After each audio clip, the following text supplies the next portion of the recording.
Hello everyone, welcome back to the channel.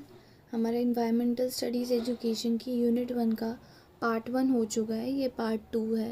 Part 1 में हमने आधा यूनिट को कवर कर लिया था, आधी यूनिट को, और हमारा 2-3 टॉपिक रह गए थे उसके, वो इस पार्ट में मैं कंप्लीट करवा दूँगी। तो स्टार्ट करते हैं वीडियो। अगर आपने वो वीडियो नहीं देखी है तो पहले पार्ट 1 जाके देखो, उसके बाद ये पार्ट 2 देखना। तो पार्ट 2 स्टार्ट करते हैं हम। हारमनी। सबसे पहला टॉपिक है हमारा हारमनी। हारमनी होती क्या है?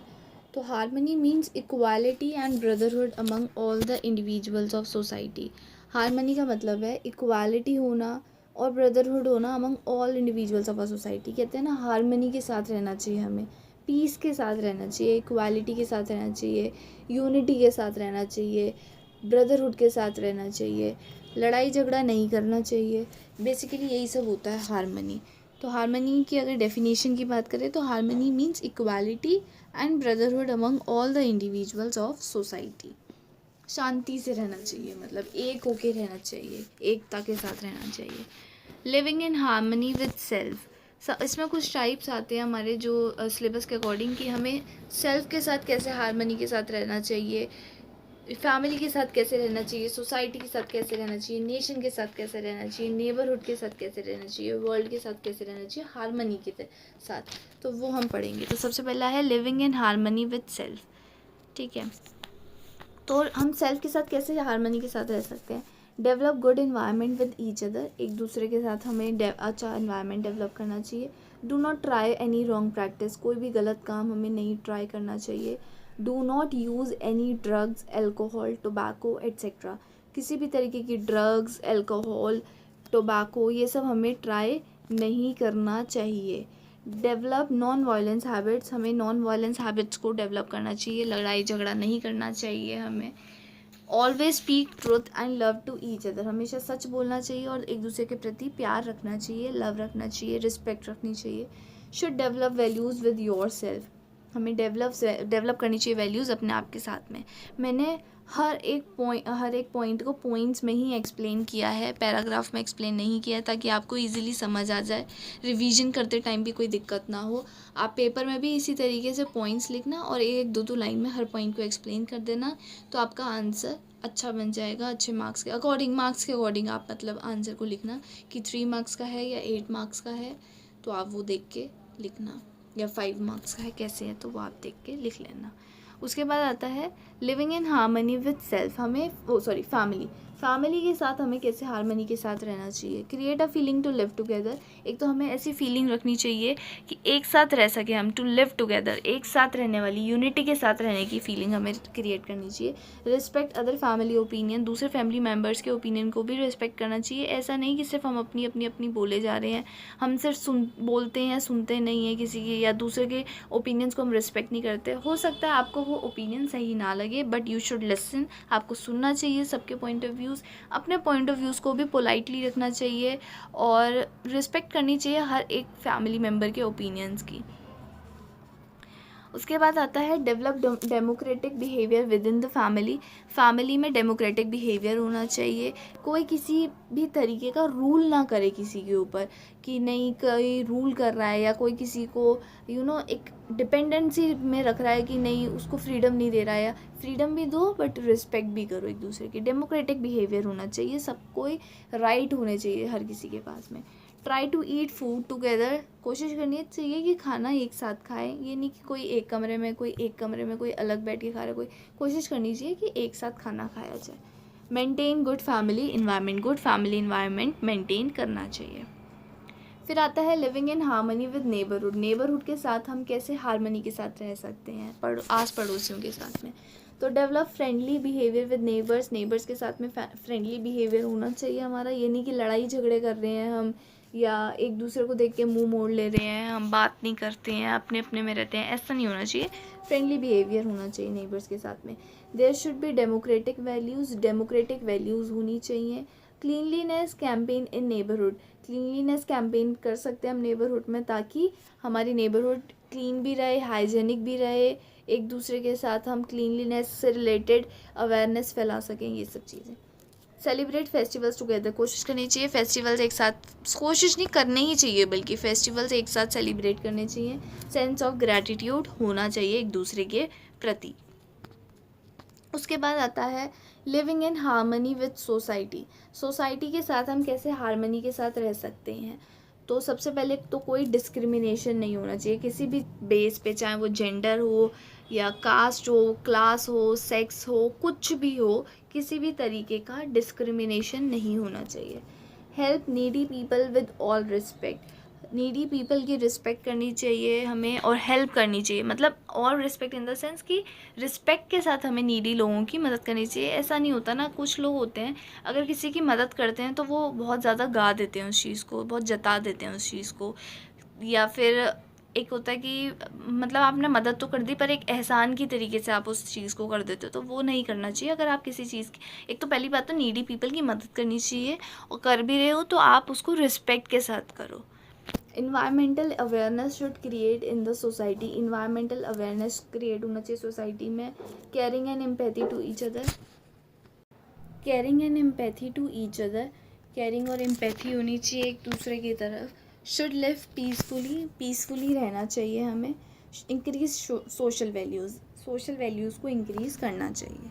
उसके बाद आता है living in harmony with nation, nation के साथ में हम कैसे हार्मनी के साथ रहना चाहिए। नेशनल इंटीग्रेशन होना चाहिए, हर एक नेशन जो है वो, हर एक नेशन के अंदर जो जितने भी स्टेट्स हैं, जितने भी रिलीजन है, जो भी है, सब कुछ एक साथ रह के रहना चाहिए, एक साथ चलने चाहिए। ये नहीं कि किसी स्टेट को ज़्यादा इंपॉर्टेंस मिले, किसी स्टेट को कम मिले, किसी चीज़ में मतलब नॉर्दर्न साइड को ज़्यादा इंपॉर्टेंट है, सदर्न साउथ की साइड को कम है, या ईस्ट को ज़्यादा, वेस्ट को, ऐसा कुछ भी, मतलब किसी भी तरीके का भेदभाव ना हो, डिस्क्रिमिनेशन ना हो, नेशनल इंटीग्रेशन होना चाहिए, नेशन को एक साथ चलना चाहिए, पूरे नेशन को।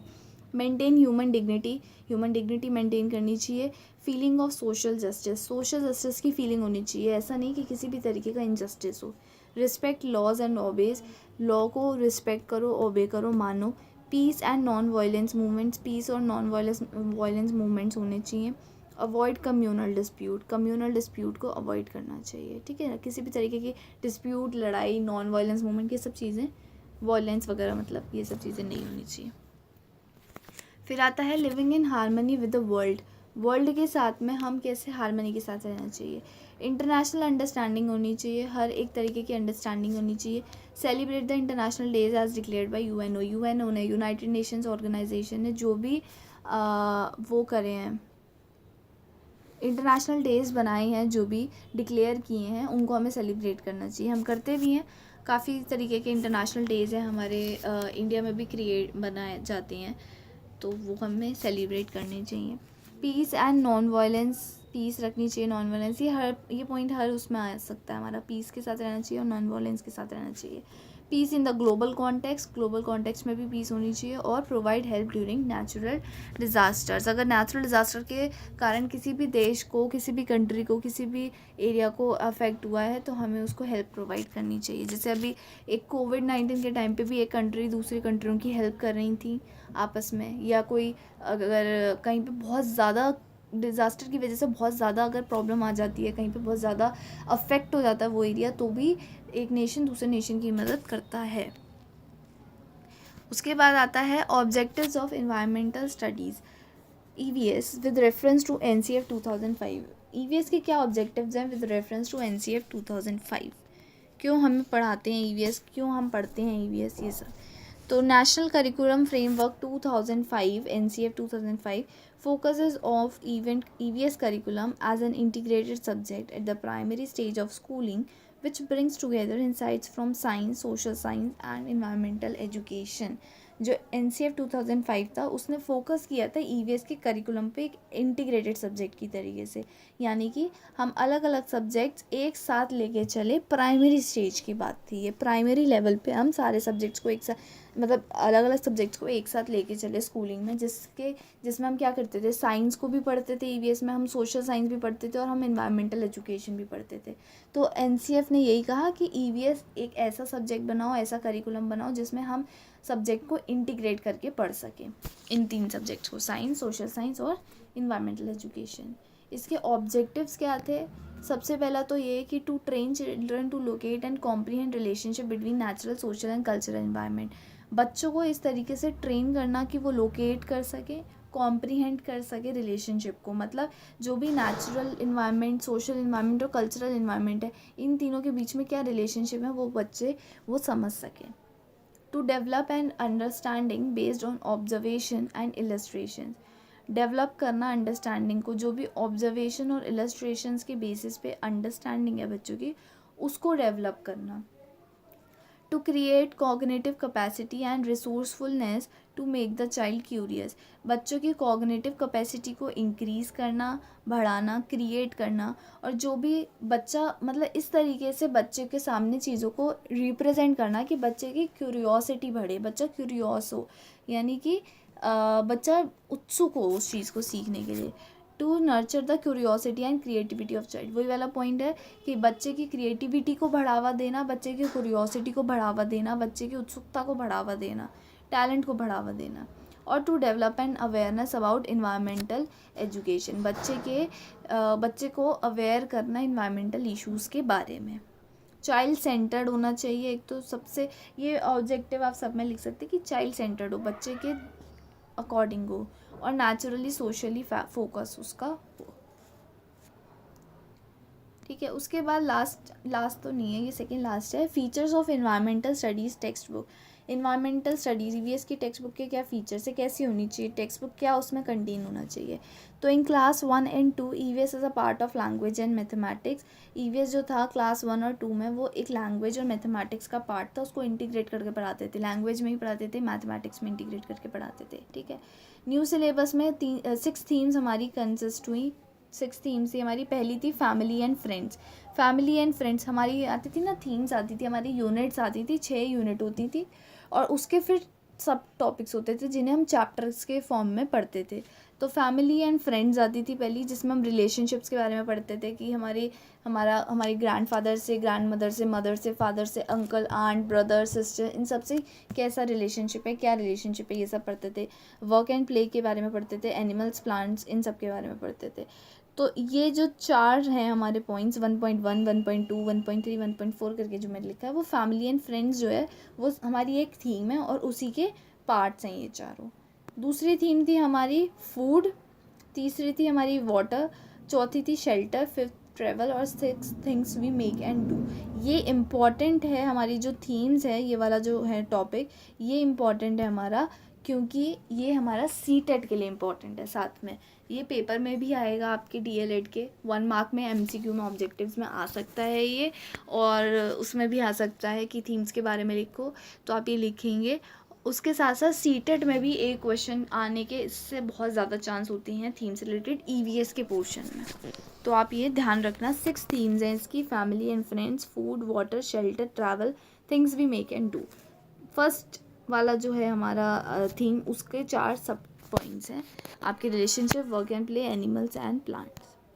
फिर फर्स्ट सेकंड की बात हमने कर ली, अब आता है 3rd to 5th की बात। तो 3rd to 5th की बुक्स में क्या होना चाहिए, book contain real life incidents, book में कंटेन होने चाहिए real life incidents.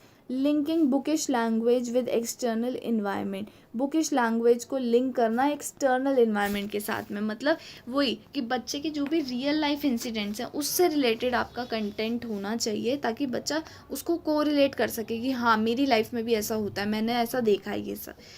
Child centred होनी चाहिए बुक, टोटली स्ट्रेस फ्री होनी चाहिए, स्ट्रेस नहीं होना चाहिए बच्चे को उससे ना, और no scope for rote learning यानी रट्टिफिकेशन की, रोट मेमोराइजेशन की कहीं से कहीं तक जगह नहीं होनी चाहिए। बच्चा समझ के चीज़ों को करे, रटे ना चीज़ों को। एक्टिविटीज़ होनी चाहिए उसमें, जितनी एक्टिविटीज़, एक्सपेरिमेंट्स ये सब हो सके उतना अच्छा है। एम्फेसाइज हो on special needs children, special need के बच्चों के ऊपर भी एम्फेसाइज होना चाहिए। लास्ट टॉपिक है हमारा emerging issues and implications of EVS eight primary level. कौन कौन से इश्यूज़ या इम्प्लीकेशंस हमारी ईवीएस में हम पढ़ते हैं, जो भी इश्यूज़ आजकल हो रहे हैं ईवीएस से रिलेटेड, प्राइमरी लेवल पे हम बच्चों को पढ़ाते हैं। अर्थक्वेक के बारे में, इनको मैंने डिटेल में एक्सप्लेन नहीं करा, अगर आपको इनकी डिटेलिंग चाहिए तो मैं आपको प्रोवाइड कर दूँगी, आप मुझे कमेंट में बता देना, तो मैं इनकी डिटेलिंग प्रोवाइड कर दूँगी, क्योंकि ये ऐसे टॉपिक्स थे जिनके बारे में आप खुद लिख सकते हैं, खुद आपको पता ही है इनके बारे में। बाकी अगर आपको किसी भी तरीके की कोई भी कंटेंट चाहिए और किसी भी सब्जेक्ट में या किसी भी टॉपिक से रिलेटेड और कंटेंट चाहिए तो आप मुझे कमेंट में बता देना, मैं आपको प्रोवाइड कर दूँगी। तो हमारे कौन कौन से इश्यूज़ हैं। पहला इशू है अर्थक्वेक, फिर cyclone, landslides, droughts, floods, global warming, deforestation, pollution, tsunami. ये सारे हमारे इमर्जिंग इश्यूज़ हैं जो ईवीएस में हम जिनके बारे में पढ़ाते हैं, हम खुद भी पढ़ के आए हैं, बच्चों को पढ़ाती हैं। तो ये हमारे इश्यूज़ हैं, इसमें जो हम आ जाते हैं। ये हमारी यूनिट 1 कंप्लीट हो गई है। अगर आपको इसकी डिटेलिंग चाहिए तो आप मुझे कमेंट में बता देना, मैं आपको प्रोवाइड कर दूँगी, उसके नोट्स प्रोवाइड कर दूँगी, पूरी डिटेलिंग प्रोवाइड कर दूँगी। और आपको होपफुली ये वीडियो समझ आई होगी, अच्छी लगी हो तो लाइक कर देना, शेयर कर देना, चैनल पे नए हैं तो सब्सक्राइब कर देना और कमेंट में मुझे फीडबैक प्रोवाइड कर देना कि कैसी लगी आपको वीडियो। तो आपको जल्दी मैं नेक्स्ट वीडियो प्रोवाइड करूँगी। See you in the next video. Bye bye.